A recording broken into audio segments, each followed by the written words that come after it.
महाराज जी आप कह रहे हैं कि गुरु के द्वारा दिए गए नाम का ही जाप करना है, ऐसे आपके वचनों से सुना है, क्योंकि मनमानी साधना से ना तो भगवत प्राप्ति हो सकती है, ना ही सच्ची आध्यात्मिक अनुभूति प्राप्त हो सकती है। महाराज जी कह रहे हैं कि कुछ समय पहले इन्होंने एक अव्यक्त जो प्रकट में विराजमान नहीं है उनको अपना गुरुदेव मान लिया और साधना में चलने का प्रयास कर रहे हैं और उन्हीं का नाम जप करते हैं। तो महाराज जी आपके बताए मुताबिक प्रकट गुरु की गुरुवाणी गुरु ग्रंथ साफ प्रकट गुरुदेव विराजमान है, उसके अनुसार चलो सब ठीक हो जाएगा। गुरुदेव प्रश्न ये है कि गुरु द्वारा दिया हुआ नाम जप करना है जैसे आपने बताया, लेकिन हम नानक नानक शब्द ही उच्चारण करते हैं, तो हमने नानक शब्द ही उच्चारना शुरू कर दिया, ठीक है। तो वही उच्चारते जा रहे हैं ठीक है, आजकल, तो लेकिन वो गुरु द्वारा दिया हुआ नहीं है। ठीक है, गुरु का ही तो नाम नानक है, खाली नानक नानक शब्द उच्चार सकते हैं। उनको जब होगी ना तुम्हारे हृदय में आके दे जाएंगे, तुम चिंता मत करो, तुम एक को पकड़ लो, समझ लेना, विश्वास करो।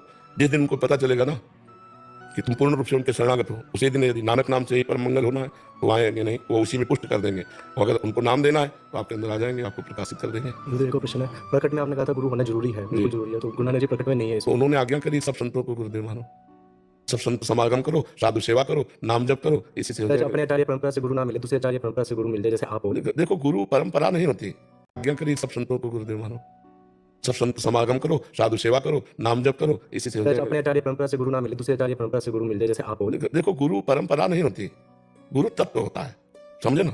आपको एक ऐसे ग्रहण करने वाले बनना है कि जैसे ये बात आपको लगी कि ओहो ये तो गुरुवाणी ही है, वो बात पकड़ ली, तीसरा संत बोला वो बात पकड़ ली, पांचवा संत बोला हमने वो बात पकड़ ली, और सब बातों को जोड़ लिया कि गुरु की वाणी है।